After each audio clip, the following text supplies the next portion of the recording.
Bien, hermanos, la lección en esta semana es una continuación de la número 1 que tuvimos hace 8 días. Las lecciones no son separadas, sino llevan un hilo desde el 1 hasta el 13. Y por lo menos hace 8 días aprendimos de esta guerra que está detrás de todas las guerras, este gran conflicto. Empieza en el cielo, llega a la tierra y luego llega a nuestra mente, a tu mente y a mi mente.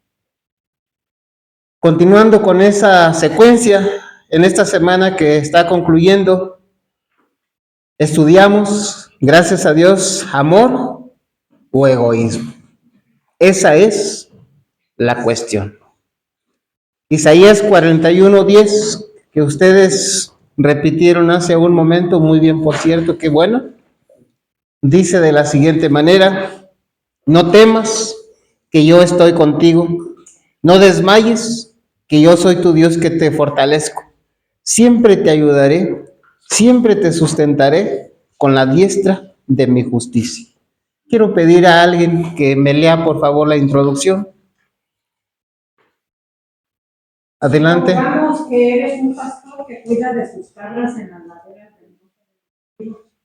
Oyes voces, inmediatamente reconoces la voz de Jesús. Te asombra lo que dice. A sus discípulos les resulta difícil comprenderlo.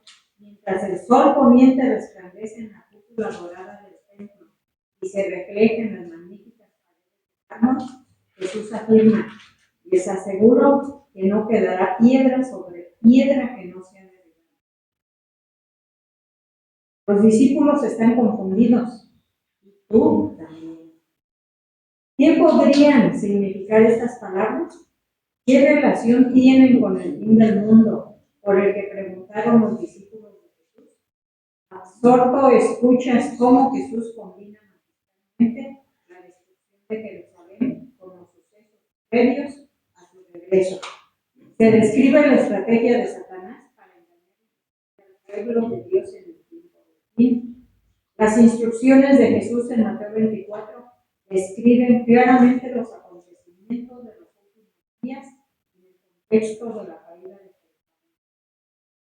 Estudiaremos la doble estrategia de Satanás para engañar y destruir al pueblo de Dios. Lo que el maligno no consigue mediante la persecución, espera conseguirlo mediante la transmisión. A Dios nunca nada lo toma por sorpresa. Protege a su pueblo, incluso en los momentos más difíciles. La lección de esta semana se basa en el capítulo 1. Gracias, hermana Belina. Libro de Lucas, capítulo 19.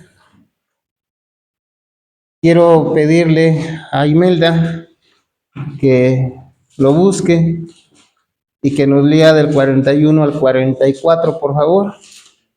Marion, Mateo 23, 37 y 38. Marco, San Juan 5, 40. Yo espero, hermanos, con la ayuda de Dios, que se puedan escuchar sus voces y que este repaso, cuando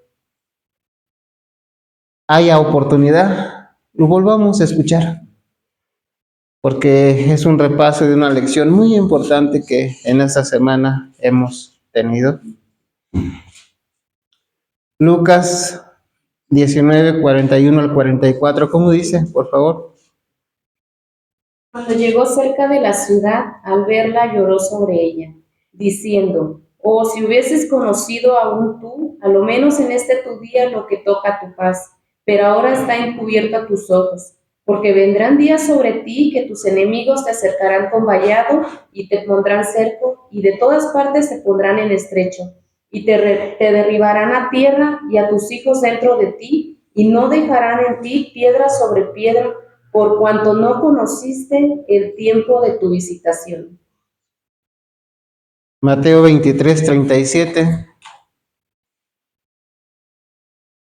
Jerusalén, Jerusalén, que matas a los profetas y apedreas a los que te son enviados. ¿Cuántas veces quise juntar a tus hijos como la gallina junta sus polluelos debajo de sus alas y no quisiste? He aquí vuestra casa os es dejada desierta. Juan 5:40.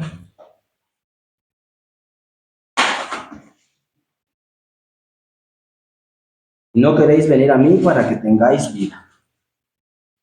Gracias. El autor de el día domingo le pone un título al conjunto de estos versículos ya leídos. ¿Qué título es, Dante?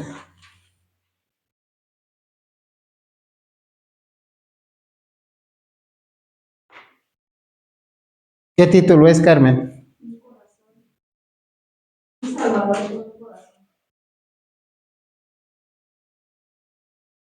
Y si cambiamos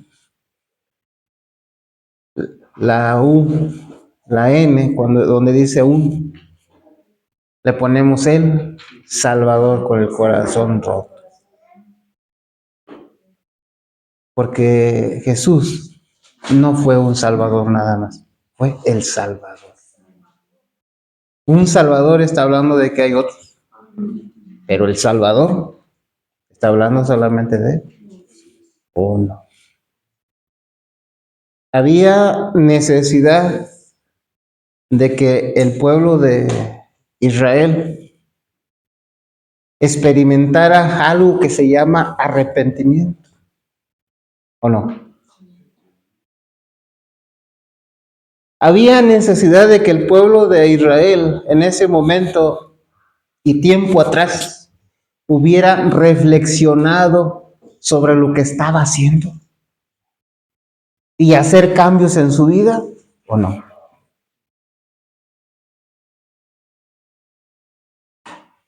Había necesidad de que el pueblo de Israel aceptara y recibiera a Cristo como el Salvador que había venido del cielo a salvar. Había esas necesidades en el pueblo. ¿Se dieron cuenta de esas necesidades en su momento el pueblo? No. ¿Cuántas veces el Señor Jesús quiso que hubiera arrepentimiento en ellos?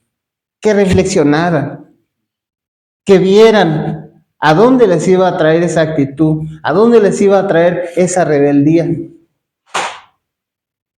Pero lamentablemente no lo hicieron. ¿Por qué no lo hicieron?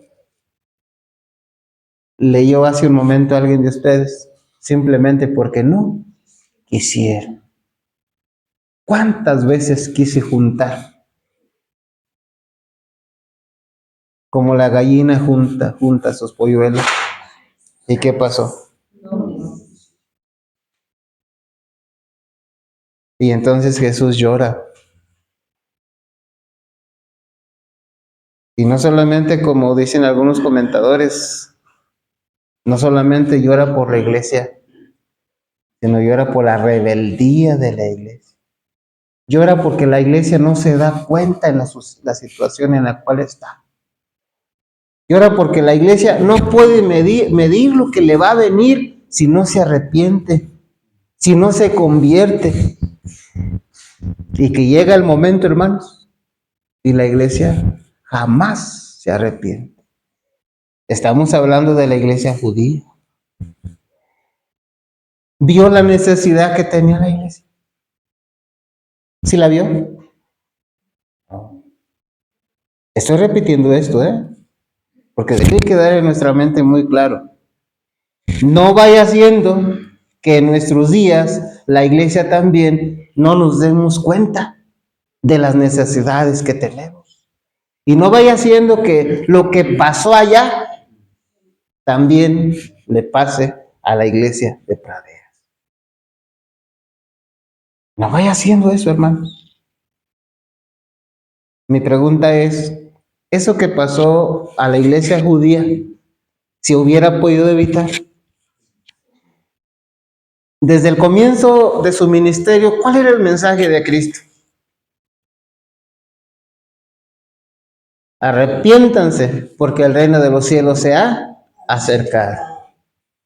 Se levantó un primo de Cristo. Dios lo levantó. ¿Con qué mensaje? Arrepiéntanse porque el reino de los cielos se ha acercado.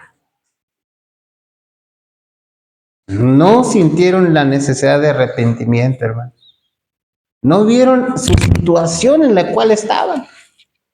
Y entonces creyeron que Dios siempre los iba a librar de todas las circunstancias que se les pudieran venir, porque finalmente la iglesia judía era la iglesia establecida, era el pueblo de Dios. Así es que en eso confiaron. ¿Para qué arrepentirse? Si pertenezco a la iglesia verdadera, ¿para qué reflexionar sobre la vida que estoy viviendo si estoy en la iglesia verdadera? ¿Fue una seguridad correcta o una seguridad falsa? Falsa. ¿En quién debieron estar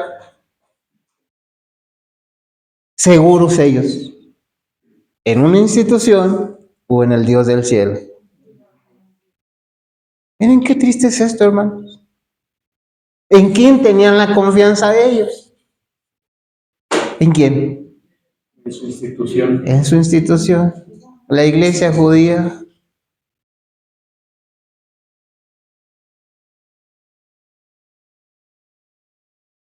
¿Qué dicen estos textos, estos versículos sobre la actitud de Jesús hacia su pueblo? Y la respuesta de éste a su amorosa invitación de gracia y misericordia. ¿Qué revelación del carácter de Dios puedes ver aquí? ¿Ya vieron dónde leí? Sí. Marco, ¿viste dónde leí o no? Sí. Ah, ok, ok. ¿Cómo contestamos ahí?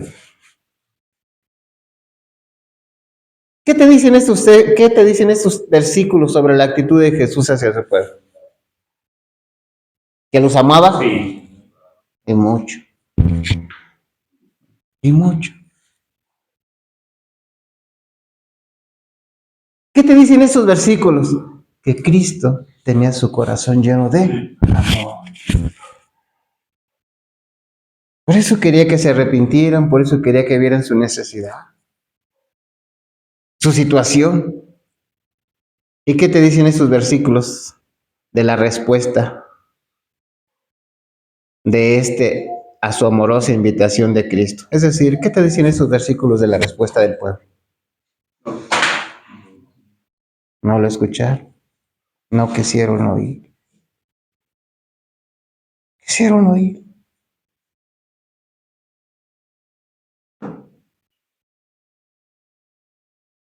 Hace énfasis ahí el autor sobre la revelación del carácter de Dios. Y es bueno, pero no debiéramos de dejar de lado la respuesta del pueblo. Porque la respuesta del pueblo es una respuesta que nosotros podemos dar hoy en la actualidad. Y nos puede pasar justo lo que le pasó al pueblo. Hay una frase que menciona a Cristo en Lucas 19:40. Y es una frase que debiera de quedar en nuestra mente. Vuestra casa os es dejada desierta. ¿Qué estaba diciendo Cristo ahí? Su presencia ya no estaba con ellos. Su protección ya no estaba con ellos. ¿Qué tan grave es esto, hermano? ¿Saben qué estaba diciendo ahí Cristo? Aunado con lo que ya bien mencionaron. Ya no son mi iglesia. Ya no son mi iglesia. Ya no son mi pueblo. Les di muchas oportunidades. Y ahora solamente vienen los juicios. Hermanos, ¿entendemos esto? La palabra de Dios dice que todo tiene su tiempo. Un tiempo para arrepentirse, un tiempo para que miremos nuestras necesidades, busquemos a Dios para que las supla. Pero si no hacemos uso de ese tiempo de forma correcta, va a llegar el momento en que ese tiempo termina, como pasó con el pueblo de Israel. ¿Cuántos años se le dio al pueblo de Israel?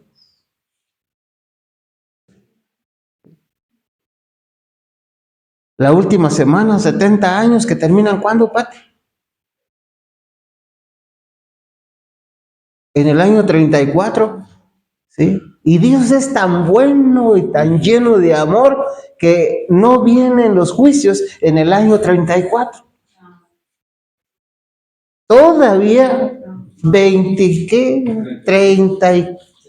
36 años esperando Dios.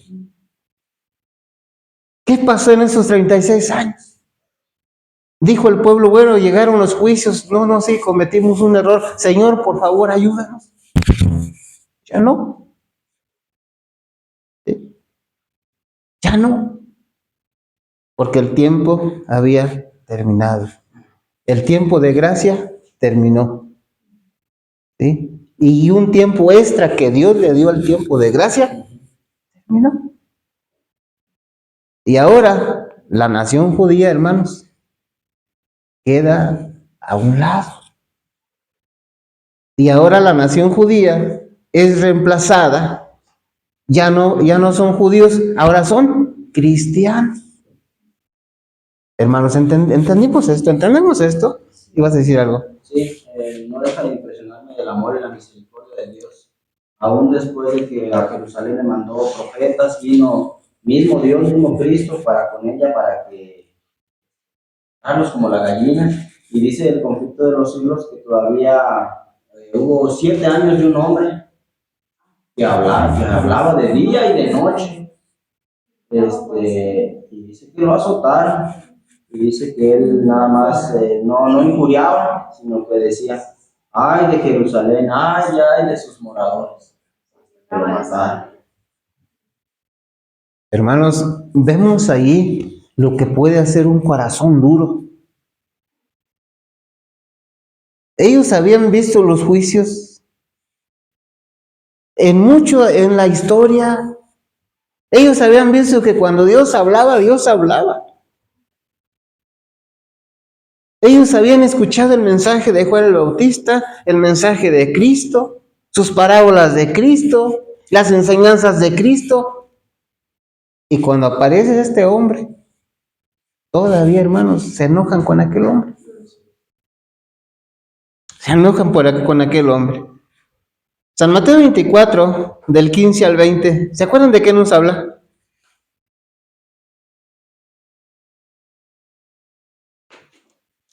¿Será que nos habla de la abominación desoladora?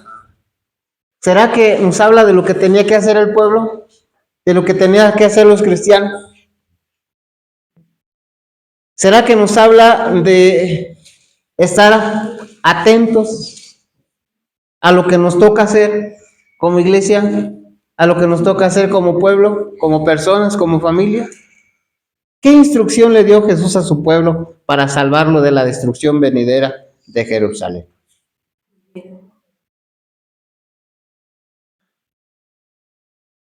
Es bueno recordar que la gran mayoría de los cristianos que vivían en Jerusalén en el año 70 después de Cristo eran de origen judío.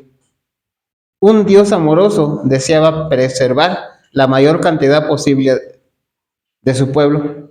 Por eso dio la instrucción de que cuando se acercaran los ejércitos romanos, debían huir de la ciudad. Reflexiona en lo siguiente: nosotros no juzgamos el carácter de Dios por los sucesos que vemos a nuestro alrededor, sino que los interpretamos a través del prisma de su carácter amoroso revelado en la Biblia. ¿Por qué? Este es un buen consejo. ¿Sí lo entendieron ahí o no lo entendieron ahí? Nosotros no juzgamos el carácter de Dios por los sucesos que vemos a nuestro alrededor. ¿Cuánta gente dice, pero por qué Dios actúa así? ¿Por qué Dios mató? ¿Por qué Dios permitió? ¿Sí? Por eso dice, y nosotros no juzgamos el carácter de Dios por lo que vemos, sino que nos vamos más allá a investigar, sino que los interpretamos a través del prisma de su carácter amoroso revelado en la Biblia. Allí es donde vemos cuánto tiempo da Dios de oportunidad. Ahí es donde vemos cómo el amor de Dios se expresa mandando mensajeros, mandando profetas, mandando personas que hablen que les adviertan, que les amonesten, que les reprochen tal vez. Dicho en nuestro tiempo, que los regañen tal vez. Hermano, si un regaño para tu hijo le va a evitar que pierda la vida, no es bueno un regaño. ¿Sí me hago entender? Si un regaño para tu hijo, una amonestación, un reproche, va a evitar que pierda una mano, un pie, unos ojos, no es bueno el regaño. ¿Ibas a decir algo? Sí, ahí en el camino a Cristo dice que la historia nos revela el amor de Dios por un mundo que no lo ama. Así lo dice con esa frase. Ibas a decir algo, Jaime. Gracias.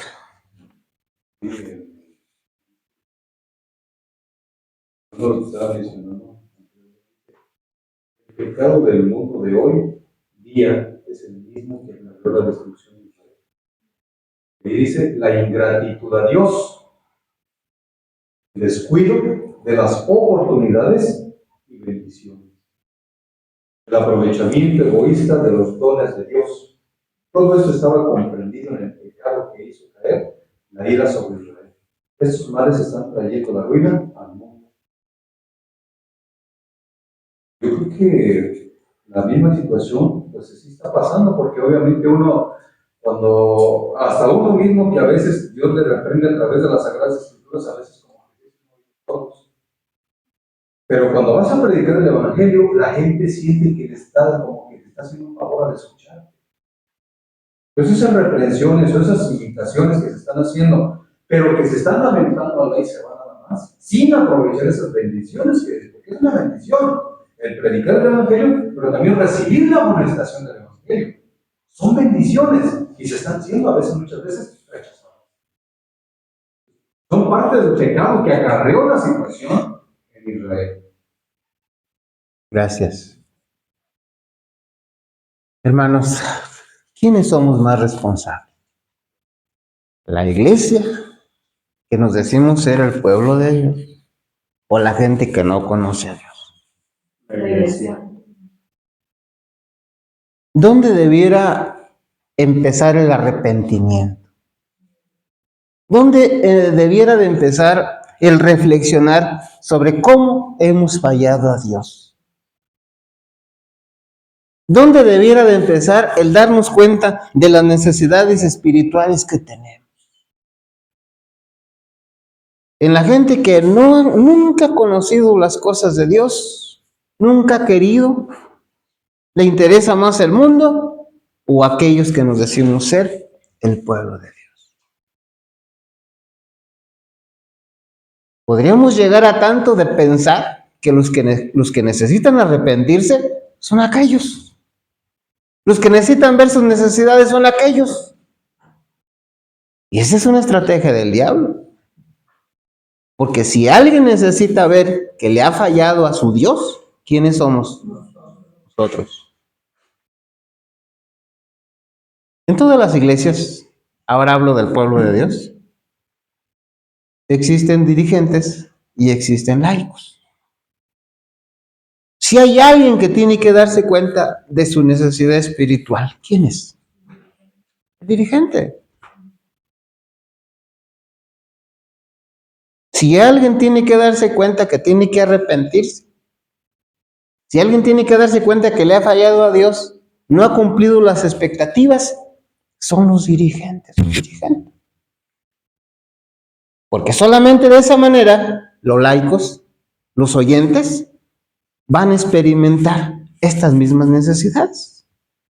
De lo contrario, cuando los dirigentes no sienten estas necesidades, hermanos, ¿ustedes creen que los laicos las van a sentir? Más si no estudian. Hermanos, el autor dice un mensaje así: Dios siempre va a cuidar a su iglesia. Ese es uno de los mensajes del autor. Pero lo que yo veo en la Biblia y lo que yo veo en el espíritu de profecía, yo no veo eso. ¿O ustedes sí ven eso? Ese cuidado, ese versículo tan bonito de Isaías 41:10, es condicional a los fieles. Para que tú y yo pertenezcamos a la iglesia de Cristo, es condicional que tú y yo tenemos que ser fieles. Si no somos fieles, hermanos, ese versículo tan bonito ahí no se aplica para nosotros, porque simple y sencillamente no somos la iglesia de Cristo. ¿Estamos de acuerdo? Sí. ¿Alguien iba a hablar? Adelante. Sí, tal vez a lo mejor alguien opina diferente a lo que estás diciendo, pero hay base Sí. bíblica para lo que Así estás es. diciendo. Entonces, podemos ver en los reyes de Israel, cuando un rey era bueno, voy a llamarlo así, cuando seguía los caminos de Jehová, ¿qué pasaba con el pueblo? También el pueblo se hacía una gran reforma. Así es. Pero cuando un rey era malo a los ojos de Jehová, ¿qué pasaba con el pueblo? Era arrastrado también al paganismo, era arrastrado también a la maldad. Entonces, hay bases para lo que tú estás diciendo. Así es. El autor en la parte del domingo menciona, por su rebelión contra la amorosa bondad de Dios, perdieron su protección divina. Y esto es verdad. Así es. Dios no siempre interviene para limitar los resultados de las decisiones de su pueblo. Permite que se desarrollen las consecuencias naturales de la rebelión. El conflicto de los siglos en el capítulo 1 dice que el pueblo de Jerusalén estaba convencido, estaba seguro que por ser el pueblo escogido, Dios no iba a dejar que llegaran a destruir Jerusalén. Cuando ya la ciudad estaba sitiada, ellos decían, en algún momento Dios va a hacer una de sus maravillas y nos va a salvar. ¿Cuál era la razón según ellos? Somos el pueblo escogido, somos el pueblo de Dios.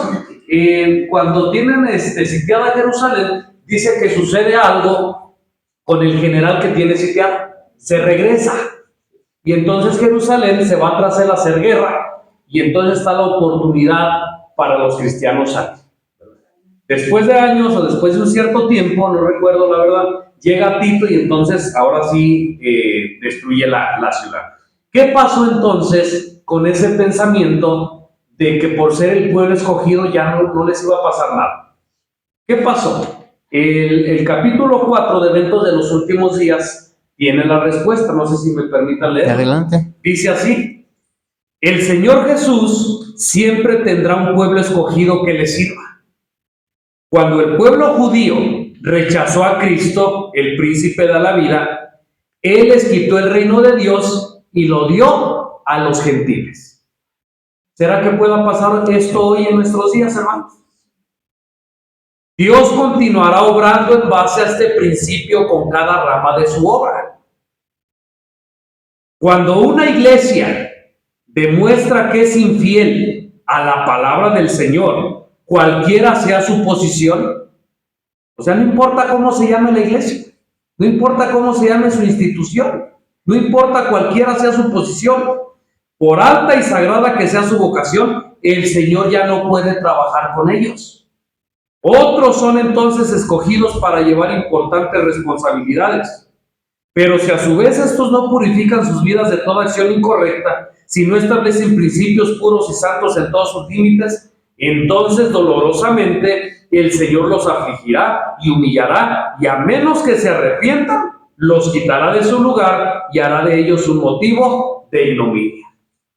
Así que, en pocas palabras, no importa yo a qué iglesia pertenezca, no importa a qué organización religiosa pertenezca, si yo no soy fiel, no esté creyendo lo mismo que creían los judíos, porque entonces va a suceder lo mismo. Dios va a trabajar, o la iglesia del Señor, hemos visto que no tiene un nombre, por así decirlo, sino son aquellos, la iglesia del Señor, son aquellos que son fieles.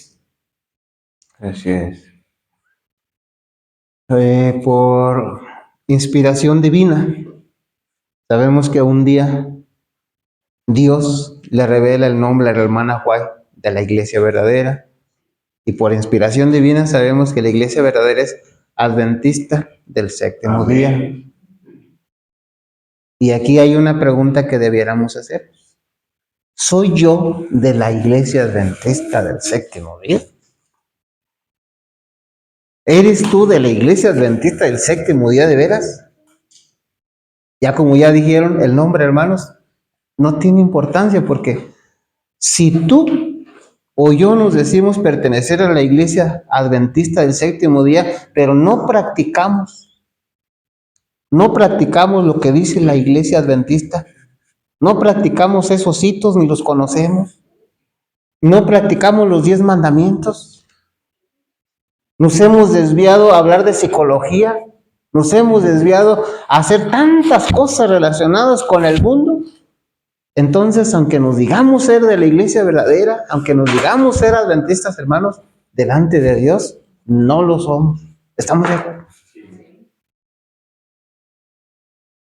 Y este punto, hermanos, debiéramos de entenderlo muy, pero muy bien. Más de una vez te van a decir a ti y me van a decir a mí, ¿por qué te saliste de la iglesia? Y tú debes de entender, hermano, que tú no te has salido de la iglesia. Tal vez los que se salieron de la iglesia son otros y tú tienes que decírselos.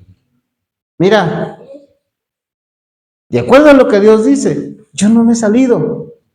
A lo mejor el que estás fuera eres tú. ¿Por qué no lo comprobamos conforme a la Biblia? ¿Me hago entender, hermano? Adelante. Sí, esto lo vemos también en la Biblia, hermanos, esto lo menciono para que no pensemos pues que son ideas, ¿no? Cuando en los tiempos de Acab, ¿sí? Acab era el rey del pueblo de Dios. Reinaba al pueblo, o ministraba, por así decirlo, al pueblo de Dios, ¿verdad? Y Elías es acusado. Acab le dice, eres tú el que perturba la casa de Israel. Porque Acab pensaba que porque pertenecer al pueblo de Dios o por estar en ese lugar, ellos eran los que estaban en el pueblo de Dios, pero lo que estaban haciendo era totalmente en contra de lo que Dios decía. Y entonces la respuesta de Elías es, yo no soy el que perturbo la casa de Israel, eres tú y la casa de tu padre. Entonces, a los ojos de Dios, ¿quién era la iglesia de Dios? ¿Acab y el pueblo o Elías? Elías. La palabra de Dios nos dice que Dios estaba con Elías. Entonces, esto lo menciono para que lo traigamos hoy a nuestros días, ¿sí? No por pertenecer a una organización, no por pertenecer o por tener un nombre distintivo, yo voy a pertenecer. No. Lo que me hace pertenecer al pueblo de Dios no es un nombre. ¿Sí? Aunque yo sé que es inspiración por hermana Moy y digo que la iglesia adventista del séptimo día es la iglesia verdadera, ¿sí? Pero lo que te hace verdaderamente adventista no es nada más el nombre, ni pertenecer a una institución, ni que tu nombre esté escrito en un libro, no. Lo que te hace adventista verdaderamente es obedecer a Dios en lo que Él manda, así como lo hacía Elías. Hermanos, ¿este punto se entiende claro o no se entiende? ¿Con quién hace el pacto Dios? De acuerdo a lo que dice Éxodo 20, dice que su pacto lo hace con los que aman a Dios y guardan sus mandamientos. ¿Sí? En el capítulo 9 de Daniel aparece esta misma descripción. Los que aman a Dios y guardan sus mandamientos. En Deuteronomio aparece esta misma descripción del pueblo de Dios. Aman a Dios y guardan sus mandamientos. Para que tú y yo pertenezcamos a la iglesia adventista del séptimo día, debes de tener esas dos características. Amar a Dios y guardar sus mandamientos. Y esas características las conserva la iglesia invisible y las va a tener siempre. Número 1, ama a Dios. Número 2, guarda sus mandamientos. Cristo, ¿cómo lo resumió? Si me amáis, guardad mis mandamientos. Hermanos, así como Elías tenía el deber delante de Dios de poner las cosas en claro. También lo tenemos nosotros, no seamos cobardes.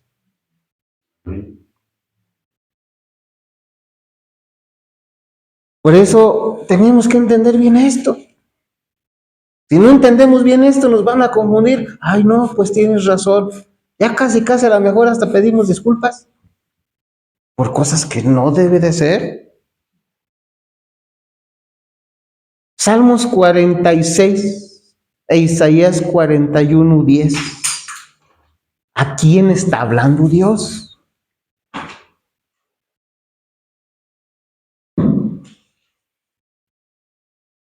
¿Cómo dice por ahí? No, Dios es nuestro adelante. amparo y fortaleza, nuestro pronto auxilio en las tribulaciones. Ok. Está hablando el pueblo fiel. Está hablando la iglesia fiel. Una iglesia mundana, hermanos, que no ama a Dios ni guarda sus mandamientos y anda en el mundo, no puede decir esto. No puede decirlo. Imagínense si una iglesia confía en el gobierno. No puede decir Dios es nuestro amparo y nuestra fortaleza. Tendría que decir el gobierno es nuestro amparo y nuestra fortaleza. ¿Me voy a entender? Y 41:10, que ya se vio hace un momento. ¿A quién dice Dios esas palabras? Adelante, Jaime, si quieres leerlo. No temas, porque yo estoy contigo. No desmayes, porque yo soy tu Dios que te esfuerzo. Siempre te ayudaré, siempre te sustentaré con la diestra de mi justicia. Sí, gracias. Hermanos, quiero, antes de continuar, hacer una pregunta. Y créanme que es una pregunta. ¿Quién fue el que llevó a Tito a destruir Jerusalén?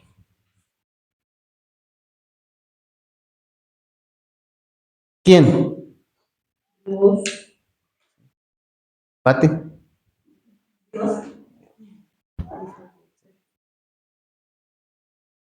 ¿Quién fue? Y esto debe quedar bien clarito, hermanos, porque muchos comentadores se lo achacan al diablo. No sé si lo escucharon. Pero no fue el diablo, hermanos, fue Dios. ¿Sí? Fue Dios quien mandó a destruir a lo que antes había sido su pueblo. Ándale, pues. ¿Con dolor en su corazón? Sí. Él no hubiera querido hacerlo, pero finalmente, hermano, no le quedó otra. Esos son detallitos que a veces son tan profundos y son tan peligrosos, porque la blasfemia contra el Espíritu Santo consiste en atribuir la obra de Dios al enemigo y viceversa. Por eso, si yo digo que fue Tito enviado por Satanás, pues ahí es peligroso eso. Es peligroso esto. Adelante, Marco, luego Jaime. Además, es interesante saber cómo Dios no quería que ninguno se quedara sin el mensaje de antes de que fuera destruida Jerusalén. Dice el conflicto de los siglos que el primer sitiamiento que fue por Cestio Galo, perdón, así es, era en la fiesta de los tabernáculos, cuando llegó Celestio Galo y sitió. Se va sin un motivo aparente y es cuando los que fueron obedientes, porque dice también el libro de Primera de Samuel que mejor es obedecer que sacrificar, obedecen, se van, y no tengo bien el dato si fue de unos meses después que desde la última fiesta judía era la de tabernáculos y se reiniciaba otra vez el año con la fiesta de Pascua. Cuando viene nuevamente el sitio, ahora por Tito, dice que era la fiesta de la Pascua. O sea, las dos fiestas fueron los dos sitios. Entonces, millones de personas estaban adentro. Las advertencias pues ya estaban. Así es. Adelante, Jaime. Quiero leer un texto en la palabra de Dios en San Lucas capítulo 23, verso 26 y 27 en adelante, dice, hablando de la crucifixión y muerte del Señor Jesucristo, dice, y llevándole tomaron a cierto Simón de Cirene que venía del campo, y le pusieron encima la cruz para que llevase tras Jesús. Versículo 27, y le seguía gran multitud del pueblo y de mujeres que lloraban y hacían lamentación por él. Pero Jesús, vuelto hacia ellas, les dijo, hijas de Jerusalén, no lloréis por mí, sino llorad por vosotras mismas y por vuestros hijos, porque he aquí vendrán días en que dirán, bienaventuradas las estériles, y los vientres que no concibieron, y los pechos que no criaron. Y sigue adelante el relato, pero esto habla acerca precisamente de que él está viendo a futuro esta destrucción. Que esa misma gente que estaba llorando por él, no lo estaba llorando porque lo recibían como Mesías, sino como un hombre que lo estaban castigando injustamente. Tristemente, ustedes van a analizar por los siguientes, eso es lo que explica. Entonces él estaba viendo a futuro que muchas de esas madres iban a perecer juntamente con sus hijos por no creer como Salvador en Cristo. Gracias. ¿Amor o egoísmo, hermanos? Cuando Dios puso a Adán y Eva, su corazón les llenó de amor y estaba lleno de amor. Pero en algún momento vino Satanás y reemplazó ese amor por algo que se llama ¿cómo? Egoísmo. Y el pueblo de Dios, cuando viene Jesús, en lugar de estar lleno de su corazón de amor, tenía su corazón lleno de egoísmo. No te extraña, y no me extraña, que para este tiempo una de las estrategias de Satanás va a consistir en eso, en llenar tu corazón de egoísmo. Porque Satanás llena tu corazón de egoísmo, llena mi corazón de egoísmo, y todo lo demás malo va a fluir solo, hermanos. ¿Vas a predicar el evangelio? No. ¿Vas a ver por los demás? Tampoco. ¿Vas a trabajar para los demás? ¿Eres capaz de compartir algo? No. Miren esta estrategia. Permitimos que Satanás llene nuestro corazón de egoísmo, hermanos, y todo lo demás malo va a fluir solo. Permitimos que el amor de Cristo esté en nuestras vidas, llene nuestro corazón, y todas las cosas buenas van a fluir solas. ¿Amor o egoísmo? En tu corazón no puede haber las dos cosas. O permites que Dios llene tu corazón de amor, o permites que el enemigo llene tu corazón de egoísmo. Y los que te rodean se van a dar cuenta, porque a lo mejor tú no. La importancia del amor o el egoísmo.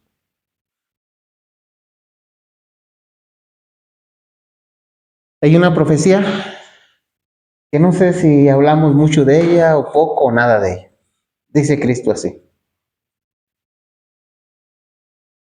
este evangelio será predicado en todo el mundo por testimonio a los gentiles, y entonces vendrá el fin. Por haberse multiplicado la maldad en el mundo, parece que el diablo se las va a ingeniar para que una gran cantidad de gente llegue a tener su corazón lleno de egoísmo. Porque si el diablo llena el corazón de egoísmo de un esposo, va a dañar a toda la familia. ¿Cierto o falso? Si llena el corazón de egoísmo de la esposa, va a dañar a toda la familia y donde quiera que ande. Si el corazón de los hijos es lleno de egoísmo, donde quiera que anden, eso es lo que se va a ver. Y tristemente, hermanos, el egoísmo es tan común que parece que lo vemos como algo hasta bonito. El niño de 3, 4 años que trae una paleta o unos dulcecitos, y entonces llegan los primitos. ¿Y qué dice el niño? ¿Y qué dice mamá? ¿El qué dice la mamá? Dales, hijo, dales. Mío, mío. pareciera ser que esto es algo normal. Pareciera ser que es algo no tan serio, pero es muy serio. Porque el niño que está demostrando ahí, amor o egoísmo. Y si los papás lo dejan así, cuando llega joven, ¿qué va a haber? Egoísmo. Dos características puestas directamente por Dios o el enemigo. Amor o egoísmo. La iglesia judía permitió que su corazón fuera lleno de egoísmo. Por eso no vio la necesidad de arrepentirse, no vio la necesidad de convertirse a Dios, de escuchar a Jesús, de recibirlo como su Salvador. No vio esa necesidad. Su confianza mal puesta estaba en un hombre, en una institución. Como ya dijeron, puede pasar en nosotros. Y el Señor Dios tiene que separar todo eso. Y entonces viene Cristo y hace una nueva iglesia. En esta nueva iglesia que hace Cristo, hermano, y lo estoy diciendo así porque así dice la Biblia, ¿sí? Cristo hace una nueva iglesia. Ahora, los seguidores de Cristo, como al principio, no tienen su corazón lleno de egoísmo, sino de amor. Por eso vemos en la iglesia primitiva lo que pasaba. ¿Se acuerdan qué pasaba en la iglesia primitiva? La lección lo mencionaba. Les decía alguien de la iglesia, oye, ¿y esto que tú tienes de quién es? ¿Qué decía? De todos, esto es de Dios. Y entonces la gente vendía sus propiedades y las llevaba a los pies de los apóstoles, y los apóstoles, con un corazón lleno de amor, le repartían a todos. Hermanos, y quiero decirles, esto no es comunismo, esto no es socialismo. En el comunismo no existe el amor. En el comunismo se reparten las cosas porque se reparten, por autoridad, pero no por amor. ¿Sí? Pero en el cristianismo auténtico las cosas se hacen por amor. Por amor. Ahí encontramos a una iglesia diferente a la judía. Estos habían recibido a Cristo como su Salvador personal. Estos habían estado con Cristo. Estos tenían amor para Dios y para los demás, y tenían amor para la gente. Por eso es una iglesia totalmente diferente, hermanos. Esa es la iglesia primitiva, la iglesia de Éfeso, llena de amor. Allí encontramos a los apóstoles, allí encontramos a aquellos seguidores de Cristo, allí encontramos al apóstol Pedro, allí encontramos al apóstol Pablo. Hermanos, una iglesia diferente. La judía ya había quedado atrás. No se quiso componer, no se dio cuenta de su necesidad. Ya había quedado atrás, de tal manera que dice la historia que más de 1 millón de personas había tenido que morir. Hermanos, y quiero decirles, por si acaso, no había muerto simbólicamente, había muerto literalmente, hermano. Juntamente con la gente, parecía que había muerto algo que se llama egoísmo. Y ahora los que quedaron, una iglesia nueva, estaban llenos de amor. Por eso los vemos haciendo lo que hacen en los primeros capítulos del libro de los Hechos. Si a eso le agregamos en el capítulo 2, llega una manifestación enorme del Espíritu Santo, pues ya se imaginarán, hermano, lo bonito que era aquello. ¿Ibas a decir algo? Sí, hermanos, quiero leer un poquito lo que dice la Escritura como base para lo que estás diciendo. Ahí vemos que Jesucristo no llegó a la iglesia organizada en su tiempo. Jesucristo, de hecho, lo hemos comentado muchas veces, lo trataban de disidente. El desierto de las gentes habla así. En Juan capítulo 9 tenemos la historia de un ciego. Y en el versículo 21, 22, dice que le preguntaron los judíos a los padres, dice que los padres contestaron así por miedo a los judíos. Dice, porque los judíos ya habían acordado que si alguno confesase que era el Cristo, debía ser expulsado de la sinagoga. Eso era lo que hacía la iglesia organizada. Jesús se encuentra con el ciego, te han expulsado. Le dice Cristo, ¿crees tú en el Hijo de Dios? Dice, ¿quién es Señor para que crea? Dijo, el que le has visto, y el que habla contigo es Él. Entonces aquí vemos que Jesucristo no le dio mucha importancia a la religión, al nombre. No, sí, el pueblo, allá ve a la religión correcta, no. ¿Cuál fue la única condición? ¿Crees en Jesucristo? No sé si me estoy dando a entender lo que estoy diciendo. Y vemos allá en el pueblo judío, dice el conflicto de los siglos, que cuando la casa fue dejada vacía, dice que ellos durante mucho tiempo seguían con los sacrificios, seguían con las formas, seguían con todo lo que Dios había mandado, dice, no sabiendo que ya la presencia de Dios no estaba ahí con ellos. Y con lo que tú estás comentando, esas características que tenían ellos, me recordó las características de la iglesia Laodicea. Así como ellos no sentían la necesidad de arrepentirse, no sentían la necesidad de Cristo, pensaban que ellos eran el pueblo escogido, pensaban que no tenían necesidad de nada. La misma condición que tenían ellos allá es la misma condición de la iglesia Laodicea. Y se ha comentado algunas veces que muchos se sienten o se han sentido orgullosos que pertenecen a la iglesia Laodicea. Pero cuando analizamos el mensaje de la iglesia Laodicea, vemos que no hay nada codiciable en la iglesia. Tenemos que volver, tenemos que arrepentirnos, tenemos que hacerle caso a lo que dice el testigo fiel y ser como las iglesias anteriores, que Dios les alabe en algo, porque la iglesia Laodicea no tiene nada que se le alabe. Así es. Hermanos, la iglesia de Éfeso, la iglesia primitiva, la primera, ¿sí? No tiene este título, la primera. ¿Qué quiere decir? La judía, ¿qué pasó con ella? Se acabó. Ahora, la primera iglesia, ¿a quién se parece más? ¿A la Odisea o a Filadelfia? Filadelfia. Entonces, ¿por qué sentirnos orgullosos de pertenecer a la iglesia Laodicea? ¿Cuál es el destino de la iglesia de Laodicea? Vomitada en la boca de Dios. ¿Así dice la Biblia o no? Sí. Si no te arrepientes. Adelante, Jaime. Lo triste es de que el texto dice que el Señor está a la puerta y llama. A la puerta llamando es porque está afuera.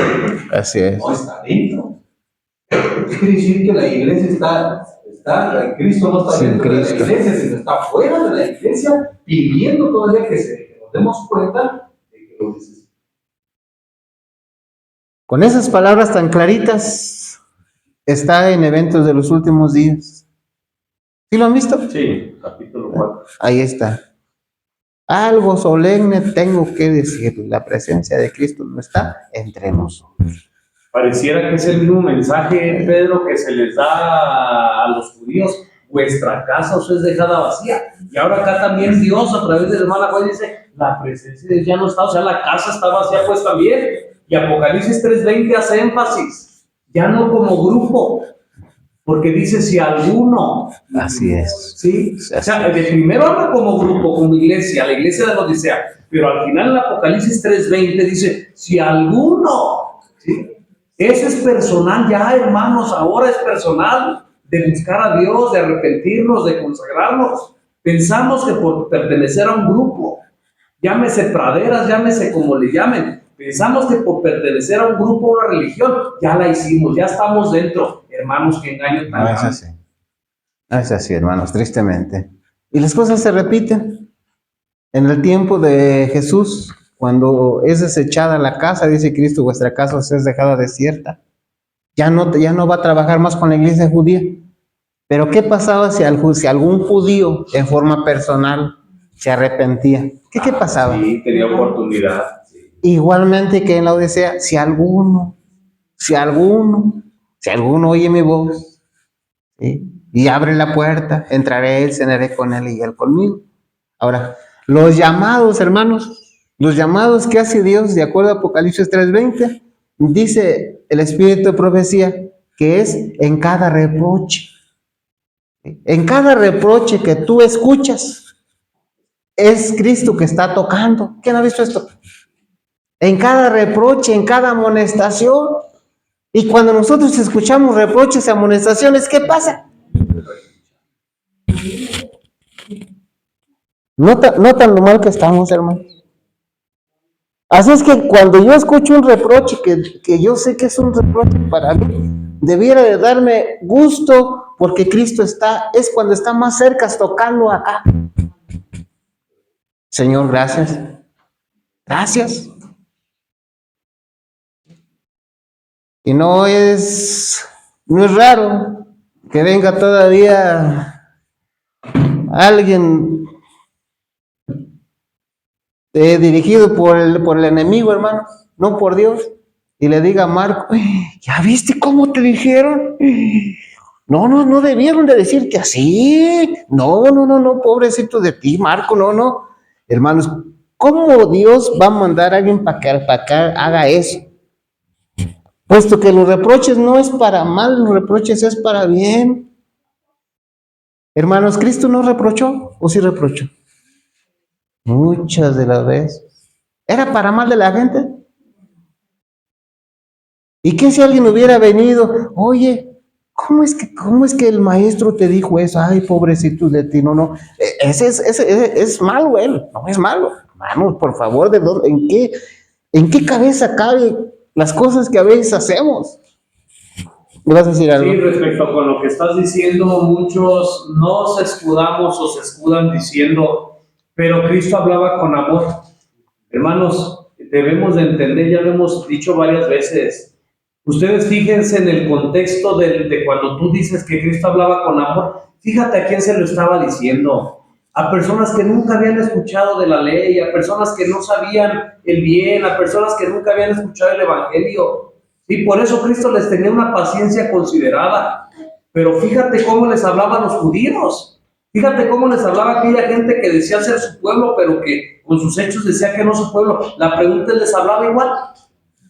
A la mujer pecadora que no lo conocía le dijo, tus pecados te son perdonados porque hay un verdadero arrepentimiento. Ya no sabía, ya no conocía. Ignorancia. Pero en el capítulo 23 a los dirigentes judíos, hipócritas, por esto, hipócritas por aquello, nos tenemos que dar cuenta que Cristo sí es un Dios de amor, pero no va a hablar igual a los que no saben que a los que ya tenemos 5, 10, 1 año, 2 años, 3 años en el Evangelio.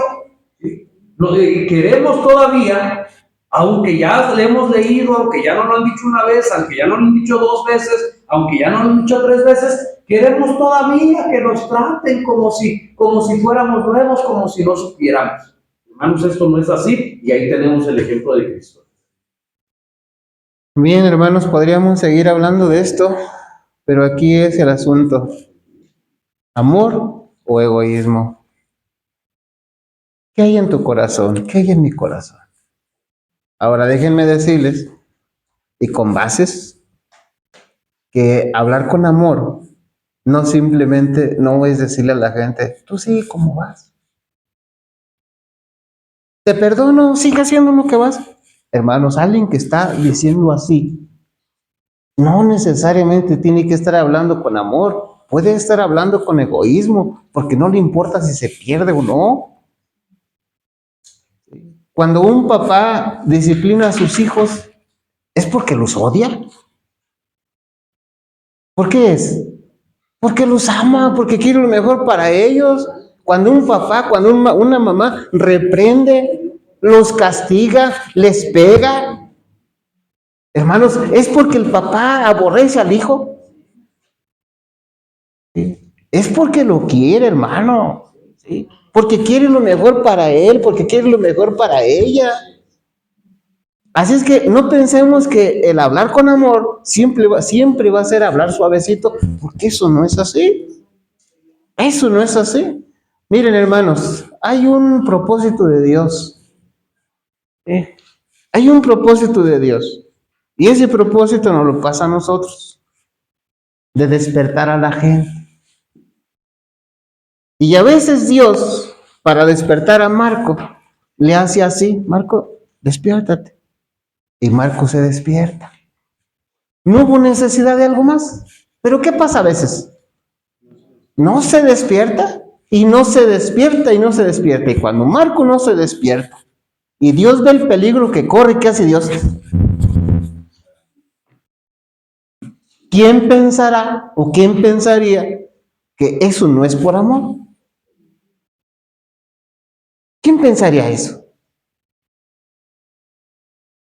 Más de una vez, si Dios despierta a tu esposo, a tu esposa, a tu hijo, a tu mamá, a tus hermanos, si Dios los despierta con una palmadita, qué bueno. Pero si Dios no los despierta de esa manera, va a tener que despertarlos de otra manera, hermanos, que a veces no nos gusta mucho. Hermanos, debo decirles esto por lo que estamos diciendo.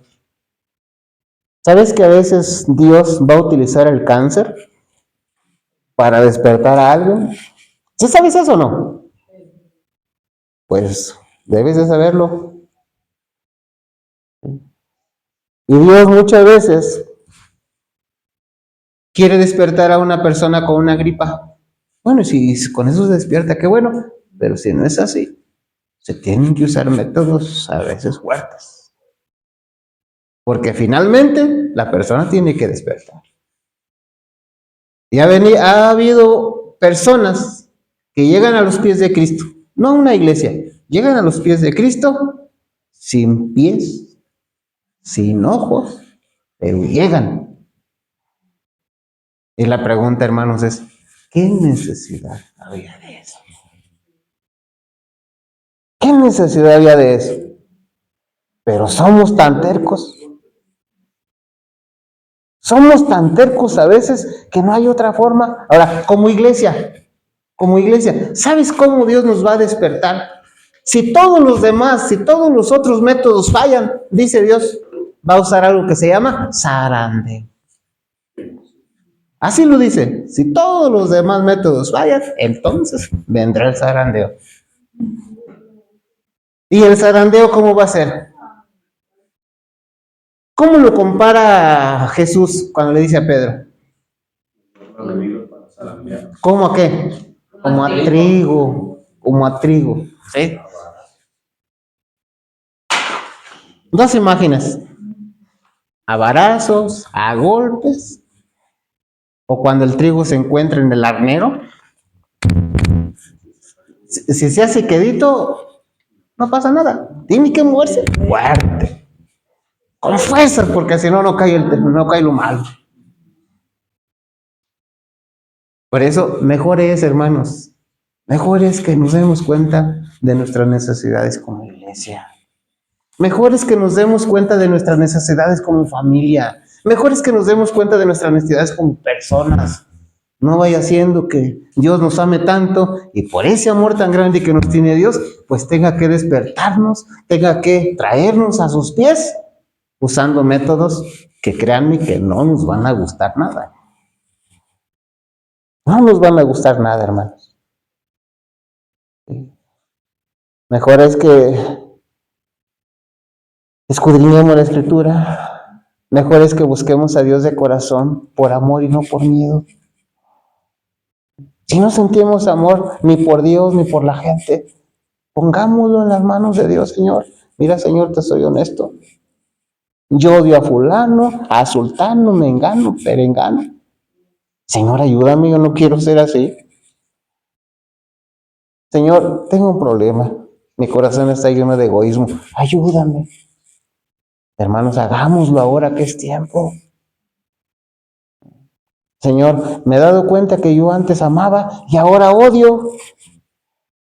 Algo no está bien ahí. Un ejemplo, hermano. Señor, muéstrame el camino que debo de recorrer. Señor, ese es el camino por donde debo de andar. Señor, este pensamiento que tengo ahora, ¿tú lo pusiste ahí? Si no es así, Señor, quítalo. Para eso, hermanos, necesitamos una conversación con Dios todos los días. Para eso necesitamos orar más, para eso necesitamos estudiar más. Tal vez alguien diga, no, pues yo no sé leer. Bueno, a lo mejor va con Marco, oye, ¿por qué no me lees un poquito? Tal vez alguien diga, no, pues es que yo trabajo todo el día y no tengo tiempo para nada. Cuidado, porque te puede venir una enfermedad que ya no vas a trabajar y entonces Dios te va a dar el tiempo para que estudies. Cuidado, hermano, cuidado. Sí. ¿Ibas a decir algo? Sí, Pedro, dijimos en la lección número 1, que la tuvimos hace 8 días, que íbamos a profundizar, que íbamos a sacar textos que no venían en la lección, íbamos a comentar, y que nadie dijera que ya nos habíamos salido del tema o que ya nos habíamos salido de la lección. Por eso lo estoy recalcando, hermano. Simplemente estamos profundizando, Así es. Si tú ves que en la lección de escuela sabática de esta semana, que es la lección número 2, voy a poner un ejemplo solamente. No tocamos la persecución de Hechos, no tocamos tal vez la asistencia de la comunidad, de preocuparnos por lo demás. Si no le llegáramos a tocar un legado de amor, es porque eso tú ya lo estudiaste en la semana, ya lo sabes. Pero esto otro que estamos comentando, creo que con la ayuda de Dios vimos que era necesario decirlo. Algo que tal vez no se iba a decir. Entonces, esa es la razón para que nadie piense, bueno, pues que ya nos salimos o cualquier otra cosa así. Bueno, esa es la razón. Gracias. Hermanos, ¿estamos hablando del amor o el egoísmo? Cuando tú permitas que Dios llene tu corazón de amor, se va a ver todo lo que dice que hacía la iglesia primitiva en tu vida. Y cuando tú permitas que el Satanás llene tu corazón de egoísmo, se va a ver lo que pasó con los judíos. No aceptaron a Cristo, no recibieron a Cristo, no escucharon sus enseñanzas, les molestaba la palabra de Cristo, les ofendía la palabra de Cristo. Y entonces cuando yo tenga ese problema que me molesta la palabra de Cristo, pues ahí hay un foco rojo que con la ayuda de Dios tengo que arreglar. Oye, Señor, ¿por qué será que no me gusta tu palabra? Hay algo ahí que debo de componer porque algo está mal ahí. Algo está mal ahí, hermano. Y vamos a tocar un poquito de la historia que tal vez por falta de tiempo no se tocó. Hay un tema, pero solamente se pone a la mitad aquí. Y vamos a verlo. Vanos eran los esfuerzos de Satanás para destruir a la iglesia de Cristo por medio de la violencia. Ojo, hermanos, aquí ya no está hablando de la iglesia judía, ya la quedó atrás. Ahora, la que Satanás quería destruir era aquella llamada Éfeso, aquella iglesia primitiva, ¿sí? Lo que siguió de la iglesia primitiva, a los fieles, a esa iglesia era la que Satanás quería destruir, ya no la judía ya había quedado atrás. Dice así: vanos eran los esfuerzos de Satanás para destruir a la iglesia de Cristo por medio de la violencia. La gran lucha en que los discípulos de Jesús entregaban la vida no cesaba cuando esos fieles protestantes caían en su puesto. Triunfaban por medio de su derrota. Los siervos de Dios eran asesinados, pero su obra seguía siempre adelante. El evangelio cundía más y más, y el número de sus adherentes iba en aumento. Penetró en regiones inaccesibles, incluso para las águilas de Roma. Un cristiano, al reconvenir a los jefes paganos que atizaban la persecución, dijo: ustedes pueden matarnos, torturarnos, condenarnos. Vuestra injusticia es la prueba de nuestra inocencia. De nada les vale. De nada les vale vuestra crueldad. Solo era una invitación más poderosa para atraer a otros a su creencia.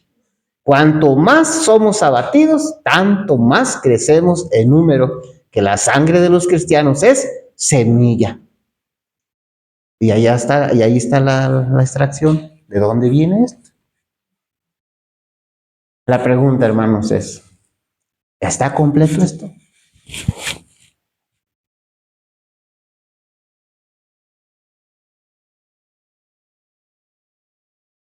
¿Cuál sería la otra parte que por espacio a lo mejor no pusieron ahí?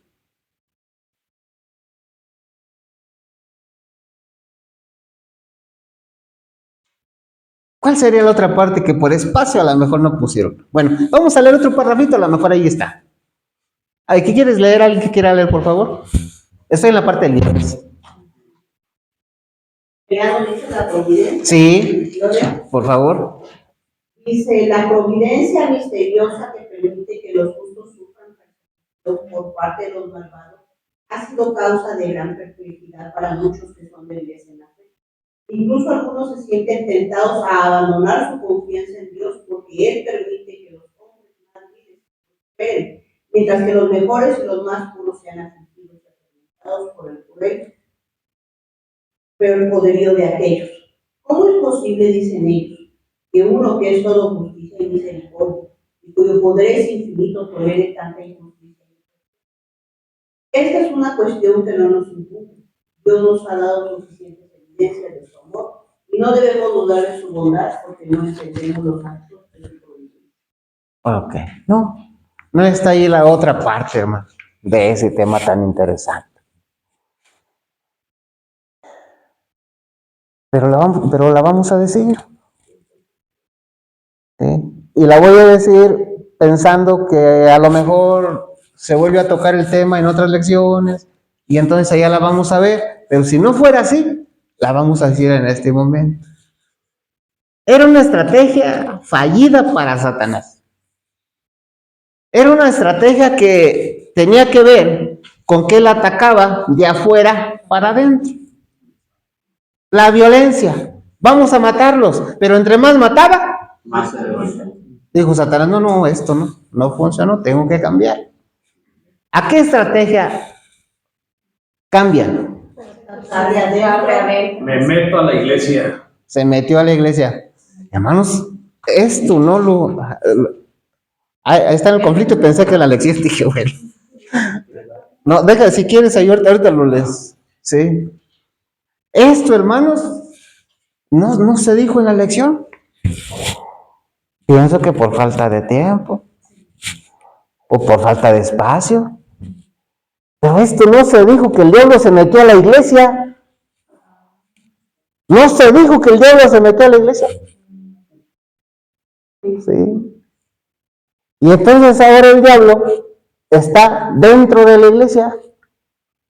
No está Cristo, pero está el diablo. Adelante.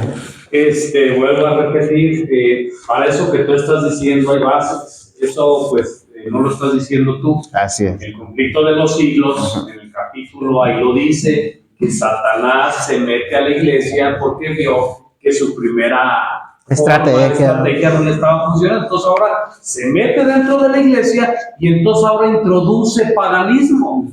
Entonces ahora introduce doctrinas falsas, ahora introduce el mundo dentro de la iglesia y dice que ahora Satanás se regocija porque esa nueva estrategia le da resultado. Y lo que antes era una iglesia pura se vuelve una iglesia contaminada, una iglesia apóstata. ¿Lo tienes por ahí el parrafito? A ver, si quieres leerlo, me acerco para que te... O lo leo yo como tú quieres. En vista. Sí. Bien. En vista de esto, Satanás propuso oponerse con más éxito al gobierno de Dios, implantando su bandera en la iglesia cristiana. Si podía engañar a los discípulos de Cristo e inducirlos a ofender a Dios, decaería su resistencia, su fuerza y su estabilidad. Ellos mismos vendrían a ser presa fácil. Así es que, hermanos, tenemos que ver esto. Yo quiero pensar que fue por espacio, por falta de tiempo, que no se dijo esto. Pero esto tenemos que saberlo, porque si la estrategia que está usando Satanás aquí no le da resultado, ¿cuál es la estrategia que? Y tenemos que saberlo para estar con los ojos abiertos. ¿Sí? Pero a lo mejor a mí no me convenía decir esto, a lo mejor, porque si yo digo esto, cuando ustedes vean que yo permito que haya aquí mundanalidad, ustedes van a decir algo. Pero si yo no digo esto, pues ustedes van a ver la mundanalidad, van a ver y no van a decir nada porque no van a ver peligroso en nada. Y mucho menos lo van a relacionar con la estrategia del diablo. Hermanos, ¿me voy a entender? Sí. Sí. ¿Tenemos que cortarle ya o...? No, ok. Alguien que hasta aquí no entienda, hermanos. ¿Estamos hablando del amor o el egoísmo? Estamos hablando de dos estrategias de Satanás. Una no le dio resultado. Otra sí le dio resultado. La que no le dio resultado es aquella que tiene que ver con violencia, aquella que tiene que ver con mártires, pero la que sí le dio resultado es aquella estrategia donde él trae gente a la iglesia. Él trae gente a la iglesia para contrarrestar la obra de Dios, para oponerse a lo que Dios dice. Dios dice no mundo, pero Satanás trae gente a la iglesia y meten al mundo a la iglesia. Dios dice no tradiciones, pero trae gente que mete tradiciones a la iglesia. Cuando vemos estas cosas, hermanos, que sucedió en las iglesias pentecostales, sucedió hace muchos años en otras iglesias, cuando vemos esto, entendemos por qué Dios habla tan fuerte en contra de los pastores. Porque estaba en sus manos hacer algo. En el momento que los pastores ven de que está entrando mundanalidad y no dicen nada, están haciendo cómplices, no solamente de las personas, sino de aquel que está mandando a esas personas. Y entonces entendemos por qué Dios habla en contra de estos falsos pastores. Pero tenemos que entender estas dos estrategias del diablo, porque esas dos estrategias las ha utilizado desde hace muchos años. ¿Cómo derrotó a Adán y a Eva? ¿Con la primera o con la segunda estrategia? ¿Con cuál? A ver, hermanos, parece que no entendemos la estrategia. ¿Segura? No fue y le dijo a Adán, Eva, oye Eva, mira qué bonita estás, qué hermosa estás. Sí, me hago entender. O utilizó violencia. Mira Eva, qué fea te ves hoy, mira que no utilizó así. Entonces fue con la segunda estrategia. Y fue con la segunda estrategia. Entonces, bueno, cuando pasa el tiempo, él usa otra estrategia relacionada con la violencia. Pero se da cuenta que esa no le funcionó. Y ahora se acuerda, pues aquella que yo utilicé con Eva creo que está mejor. Pues esa va a ser la buena. Y entonces, por allá en Tesalonicenses, habla de que la iglesia iba a haber una ¿qué? Apostasía, pero grandísima. También por ahí anda la mano del enemigo. Alguien llega a la iglesia, trae métodos que no son adventistas, que no son de Dios, y la gente sigue esos métodos. Y ahora creyendo que están en la verdad, creyendo que son la iglesia verdadera, resulta que están lejos ya. Y todavía se llenan la boca de acusar a la iglesia verdadera de que se salieron, cuando los que se salieron fueron ellos.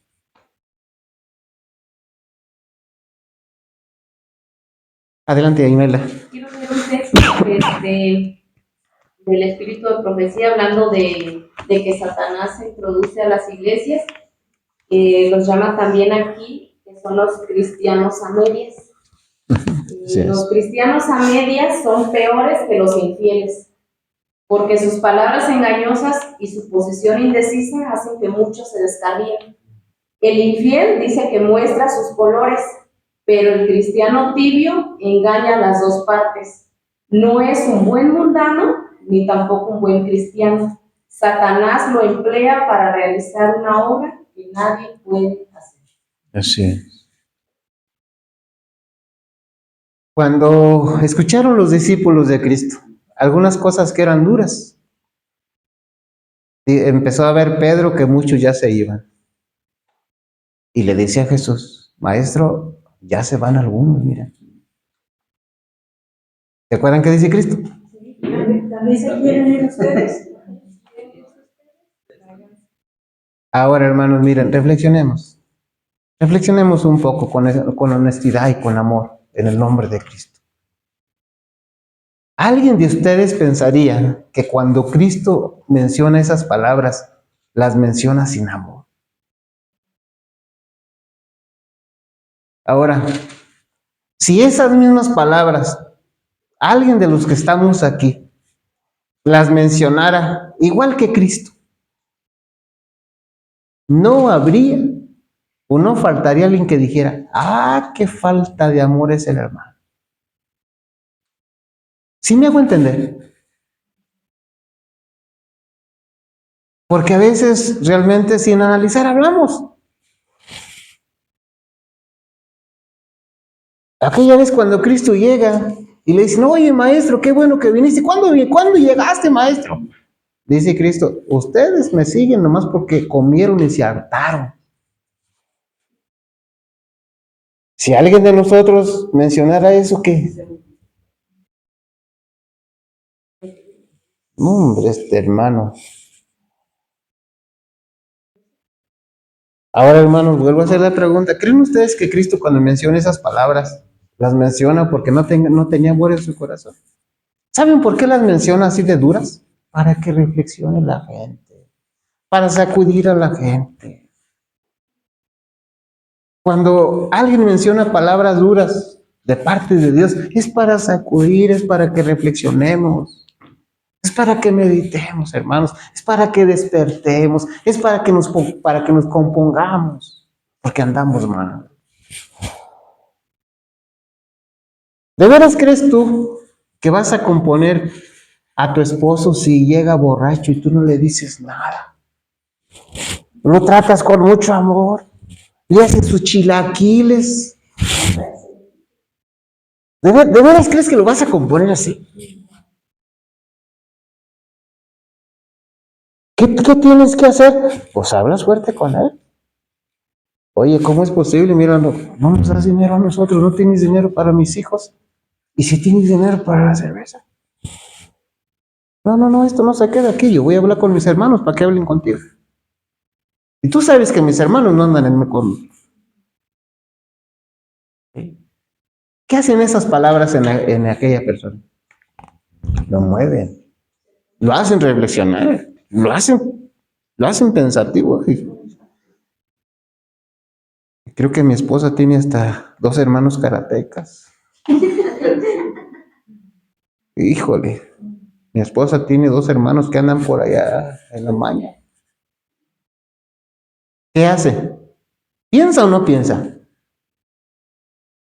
Ahora, ¿la esposa está en lo justo o no está en lo justo? Está en lo justo, hermanos. ¿Cómo es posible que se gaste todo el dinero en la cerveza, llegue borracho 3, 4 días sin llegar y acá no hay dinero? Hermanos, ¿entiende el ejemplo? ¿Sí? ¿Amor o egoísmo? ¿Vive Cristo en ti o no vive Cristo en ti? ¿Vive Cristo en mí o no vive Cristo en mí? Pero más de una vez, el hecho que tú hables duro no quiere decir que Cristo no vive en ti. El hecho que no seas alcahuete no quiere decir que Cristo no vive en ti. No quiere decir eso.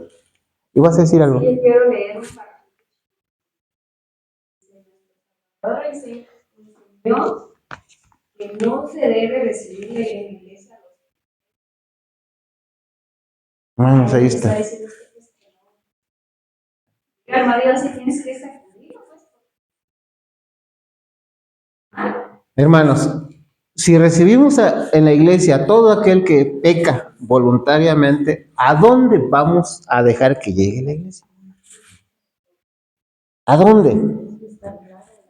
Hermanos, aquella gente de la multitud mixta no la dejaban entrar al campamento, hermanos. Aquí lo leímos con ustedes.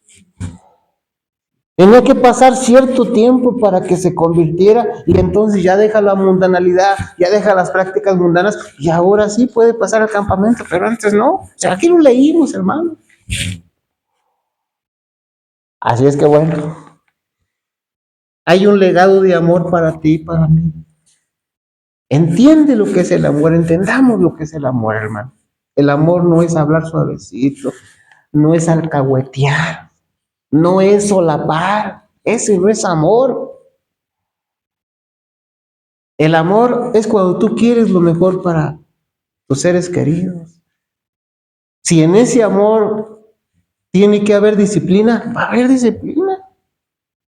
Si en ese amor tiene que haber reproches, tiene que haber reprensiones, pues las va a haber porque no es para bien tuyo, sino va a ser para bien de tu hijo.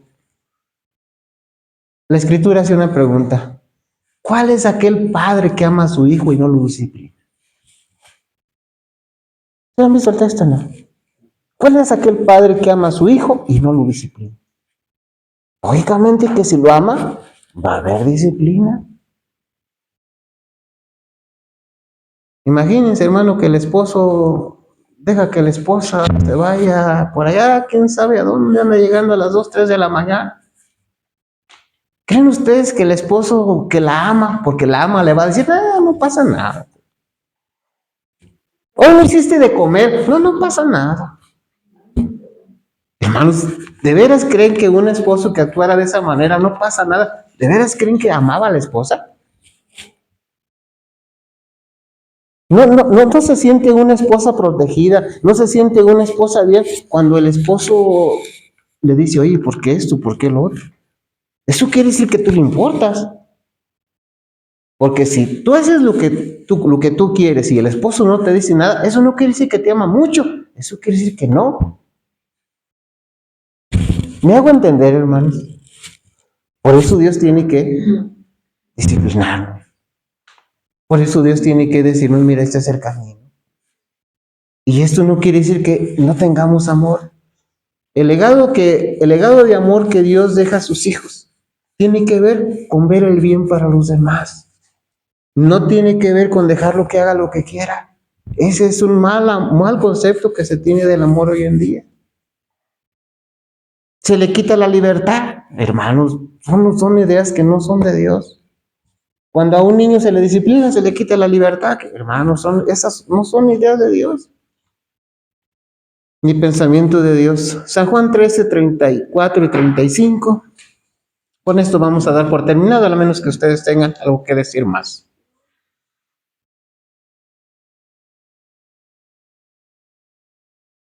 Juan 13, 35 y primera de Juan 4, 21. Con esto terminamos. Alguien que lo tenga, que le dé lectura, por favor. Juan 13:35. ¿Cómo dice, hermana? En esto conocerán todos que soy mi discípulo. ¿Eres amor? Así de sencillo, hermanos. De primera de Juan 4, 21.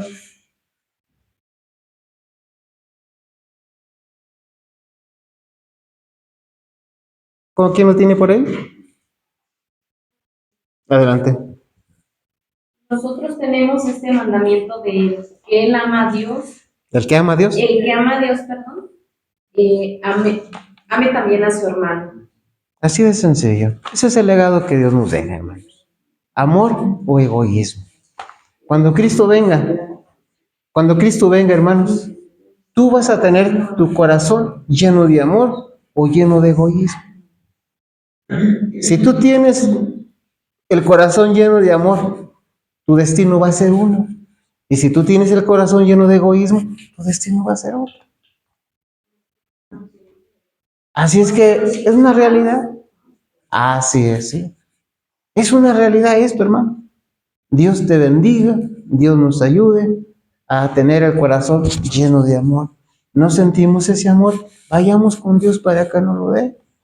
Pero cuando Dios le dé el amor a Marco, no pensemos que Marco va a dejar que hagamos lo que queramos. Ese no es el verdadero amor. ¿Saben que anteriormente más de una mujer se expresaba así?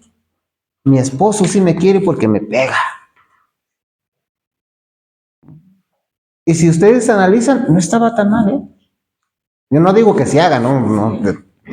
Pero si ustedes analizan, bueno, eso quería decir que el esposo estaba al tanto, la reprendía, porque le interesaba. ¿Alguien tiene algún comentario? Que Dios nos bendiga. Amén.